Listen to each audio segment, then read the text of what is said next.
Assalamualaikum warahmatullahi wabarakatuh. Perkenalkan, nama saya Hikmah Helmia, saya dari Prodi Pendidikan Agama Islam kelas 3D.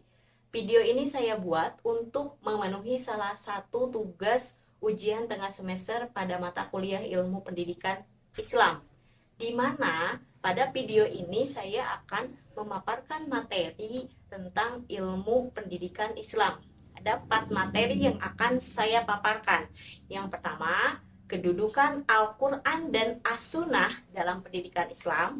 Yang kedua, pendidikan Islam dalam perspektif sejarah Nabi Muhammad SAW dan Khulafaur Rasyidin.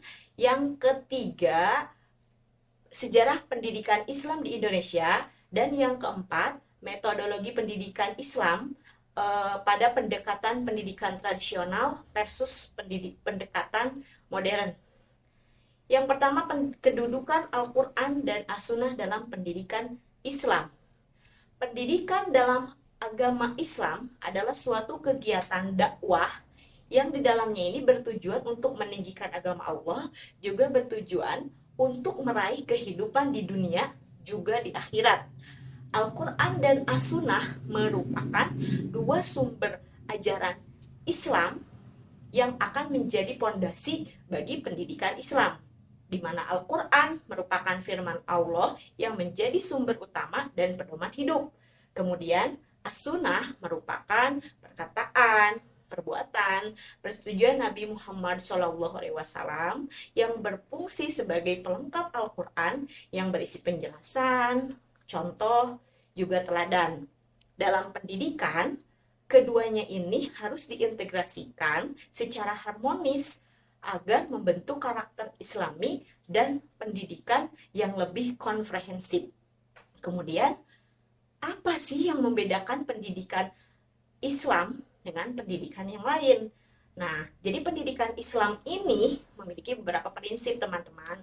Yang pertama, ada prinsip integrasi. Yang kedua, ada prinsip tauhid. Yang ketiga, ada prinsip keseimbangan. Yang keempat, ada prinsip persamaan. Yang kelima, ada prinsip pendidikan seumur hidup. Dan yang keenam, ada prinsip keutamaan, di mana Al-Quran dan As-Sunnah ini adalah salah satu faktor pendorong yang besar bagi perkembangan ilmu pengetahuan. Jadi Al-Quran dan As-Sunnah ini menjadi trigger atau pemantik dalam perkembangan ilmu pengetahuan, karena ilmu pengetahuan mulai berkembang sejak Al-Quran dan As-Sunnah dijadikan pedoman hidup bagi umat manusia. Kemudian materi yang kedua tentang pendidikan Islam dalam perspektif sejarah Nabi dan Khulafaur Rasyidin. Pada pendidikan Islam pada masa Nabi Muhammad SAW, ada itu atau terjadi itu ketika Nabi Muhammad SAW diangkat menjadi Rasul di Mekah. Nah, pada saat itu beliaulah salah satu orang yang menjadi gurunya. Kemudian pendidikan pada masa Nabi ini ada dua periode. Yang pertama, ada periode Mekah, di mana pendekatan ini lebih ke moral, kemudian akhlak, tauhid. Yang kedua, ada periode Madinah, di mana pendekatannya lebih kepada sosial dan politik, karena di sini cenderung dinamis dan bisa dikatakan berkembang dengan baik. Kemudian periode Mekah ini berjalan melalui beberapa tahapan. Yang pertama ada tahapan secara diam-diam disebarkannya, kemudian ada yang secara terang-terangan, setelah itu secara terbuka, ruang lingkupnya lebih luas atau dengan seruan umum. Kemudian metode yang digunakan pada periode Mekah ini ada beberapa metode, teman-teman. Yang pertama ada metode ceramah, kemudian metode diskusi tanya jawab juga, kemudian ada metode dengan menceritakan kisah-kisah, kemudian ada metode pembiasaan, juga ada metode hafalan. Beda dengan periode di Madinah, di mana metode yang digunakan pada masa Rasulullah SAW adalah lebih ditekankan pada bidang keimanan, kemudian materi ibadah, juga lebih ditekankan di bidang akhlak. Kemudian sejarah pendidikan Islam pada masa Khulafaur Rasyidin ini memiliki perkembangan yang sangat pesat sekali, baik dari segi materinya, dari segi lembaga pendidikannya, juga pola pikirnya. Jadi pada saat Khulafaur Rasyidin ini, lembaga pendidikan Islam itu bukan hanya di Mekah dan di Madinah, tetapi lebih tersebar luas pada daerah kekuasaan Islam lainnya. Kemudian materi yang ketiga tentang sejarah pendidikan Islam di Indonesia, di mana di sini ada beberapa poin. Pertama, pada masa prasejarah, di mana pendidikan Islam mulai berkembang sejak abad ke-7 hingga abad ke-13. Pada masa ini, pendidikan Islam itu dibawa oleh para ulama dan pedagang muslim. Jadi mereka yang menyebarluaskannya sehingga pendidikan Islam bisa berkembang secara luas. Kemudian terbentuklah sebuah lembaga pendidikan seperti pesantren.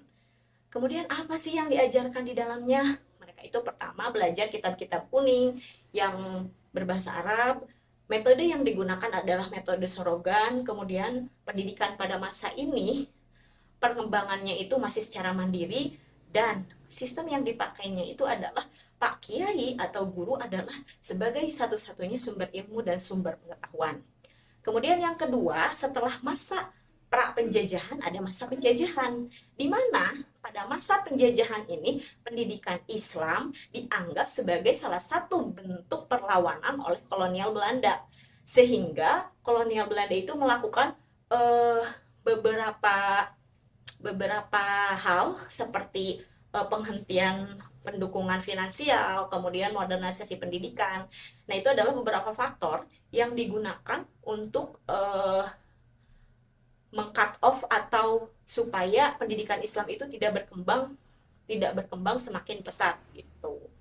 Kemudian setelah itu di masa Orde Lama, nah di sini pemerintah mulai memberikan apa sih perhatian khusus nih bagi lembaga pendidikan Islam. Mereka itu menempatkan atau memberikan kedudukan resmi kepada lembaga pendidikan Islam dalam sistem pendidikan nasional. Kemudian pada masa Orde Lama juga mulai terbentuknya Kementerian Agama pada tahun 1946. Kemudian setelah masa Orde Lama, kita menginjak masa Orde Baru, di mana masa Orde Baru ini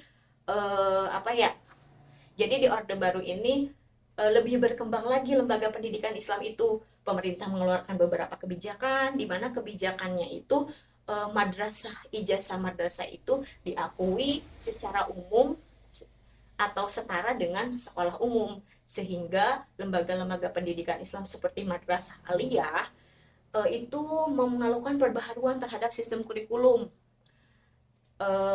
dengan cara memasukkan beberapa pelajaran umum kepada sekolah agar daya tingkat kualitasnya itu sama dengan sekolah umum, kemudian bisa menghasilkan lulusan terbaik. Nah, terakhir itu ada masa reformasi, di mana pada masa ini otonomi daerah ini mulai memberikan peluang bagi daerah tertentu untuk lebih mengembangkan lagi pendidikan Islam, namun perkembangan ini disesuaikan dengan kebutuhan lokal. Materi yang terakhir adalah tentang metodologi pendekatan pendidikan Islam, di mana ada dua pendekatan. Ada pendekatan tradisional, ada pendekatan modern. Pendekatan tradisional ini tradisi atau berdasarkan pengalaman masa lalu, di mana di dalamnya itu guru itu sebagai fasilitator atau sebagai sumber ilmu dan sumber pengetahuan, atau yang disebut dengan sentralistik, hanya berpusat pada satu orang. Kemudian penilaian itu hanya berbasis pada tulisan, kemudian materi yang diajarkan itu hanya berpacu pada buku gitu. Terus tapi mempermudah untuk mentransfer pengetahuan, karena metode yang digunakan pada pendekatan tradisional ini adalah metode ceramah, kemudian doktrin, nasihat, berbeda sekali dengan pendekatan modern. Pendekatan modern, guru itu pembelajaran itu bukan berpusat pada guru, atau guru itu bukan sumber pengetahuan atau sumber segala ilmu, melainkan muridlah pusat pembelajarannya, muridlah yang menjadi pusat atau subjek. Kemudian guru bukan hanya berperan sebagai fasilitator, tapi guru juga berperan sebagai partner belajar atau partner diskusi. Jadi guru itu bisa berkolaborasi dengan murid kalau di pendekatan modern. Kemudian sifatnya lebih terbuka, terus penilaian bukan hanya berbasis pada tes tulis saja gitu. Sebenarnya dari zaman ke zaman yang merubahnya itu hanyalah formalitasnya saja gitu. Pendidikannya mah sama saja dari zaman ke zaman juga, tapi karena formalitasnya beda sehingga pendidikan harus mengikuti perkembangan zaman. Cukup sekian dan terima kasih pemaparan dari saya, semoga mudah dimengerti. Akhirul kalam. Assalamualaikum warahmatullahi wabarakatuh.